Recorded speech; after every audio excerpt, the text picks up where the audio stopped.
নমস্কাৰ এই মুহূৰ্তত এক গুৰুত্বপূৰ্ণ বাতৰি লৈ ষ্টুডিঅ'ৰ মজিয়াত মই পল দাস যোৰহাটত শেহতীয়াকৈ বৃদ্ধি পোৱা বিভিন্ন অপৰাধমূলক ঘটনাৰ পাছত সক্ৰিয় হৈছে যোৰহাট আৰক্ষী দুই যুৱকৰ পৰা জব্দ ড্ৰাগছ নিউজ ডাইৰেক্ট ৰিপৰ্ট যোৰহাটত শেহতীয়াকৈ বৃদ্ধি পোৱা বিভিন্ন অপৰাধমূলক ঘটনাৰ পাছত সক্ৰিয় হৈছে যোৰহাট আৰক্ষী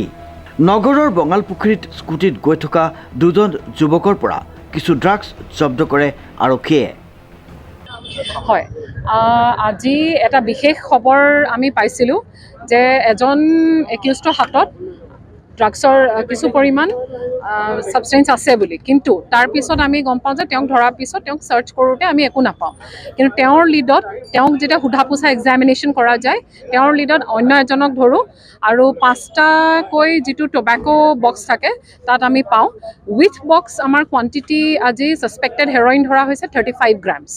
দুয়োজন যোৰহাটৰে হয় এতিয়া আমি আৰু ফলো আপ কৰি তেওঁলোকৰ কাৰবাৰ লগত যদি সম্পৰ্ক আছে বা তেওঁলোকে ক'ত সাপ্লাই কৰিব গৈছে বা ক'ৰ পৰা বস্তুখিনি সোৰ্স কৰি আনিছে সেইখিনি খবৰ আমি এক্সামিনেশ্যন বা ইণ্টাৰোগেশ্যন কৰোঁতে আনিম যোৰহাটৰ আমাৰ লোকেল এৰিয়াৰে হয় যোনখিনি আমি এতিয়া বঙালপুখুৰীত আছোঁ গতিকে এইখিনি ওচৰৰে ল'ৰা হয় বুলি এতিয়ালৈকে গম পাইছোঁ বিশেষ আপোনালোকে এক্সামিনেশ্যন কৰাৰ পিছত আপোনালোকৰ আগত দাঙি ধৰি ৰাখিম যুৱক দুজনৰ এজনৰ নাম শিৱা দাস অসীম বুলি জানিব পৰা গৈছে ইটো ধৰণে আমাৰ যোৰহাট আৰক্ষীক আজি ইমান দিন তাচল্য কৰি আছিলে আজি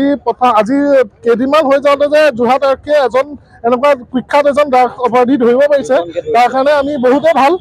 পাইছোঁ আৰু প্লাছ এই ল'ৰাজন যোনজন ধৰিছে সি আজি ড্ৰাগছ খোৱা ল'ৰা বা আজি কৰা ল'ৰা নহয় আজি বহুত দিনৰ পৰা ছাগলী চোৰ লকডাউনৰ পৰা ইয়াক আমি চাই থাকোঁ ছাগলী চোৰ ই ড্ৰাগছৰ লগতে আৰু ইয়াক যদি ভালকৈ সোধা পোছা কৰা যায় ভালকৈ যদি ইয়াক ধৰিব পাৰে এই ড্ৰাগছৰ গোটেই আদি গুৰি চব ই গম পায় ইয়াৰ থ্ৰুৱেদি গোটেইখিনিক ধৰিব পৰা যাব আজি ধৰক ই শিৱা বুলি কয় এইডোখৰতে আমাৰ এইডোখৰতে এইবিলাক ড্ৰাগছ ঘূৰি ফুৰে বহুত দিনৰ পৰা ঘূৰি ফুৰিছে আমাৰ এফালৰ পৰা ভাড়াঘৰত আছিলে ইয়াক আমি লকডাউনত আমি গোটেই খালী কৰি পেলাই ইয়াৰ মাক দেউতাক চব ইয়াক খালী কৰি পেলাই আমাৰ জয়নগৰৰ পৰা উলিয়াই দিছিলোঁ আজি 20 চনত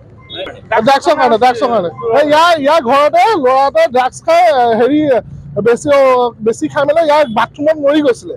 সেই কেছটো আমি গম পোৱাৰ পিছত আমি ইয়াক জয়নগৰৰ পৰা উলিয়াই দিছোঁ ডিজিপ বৰাৰ ৰিপৰ্ট নিউজ নাও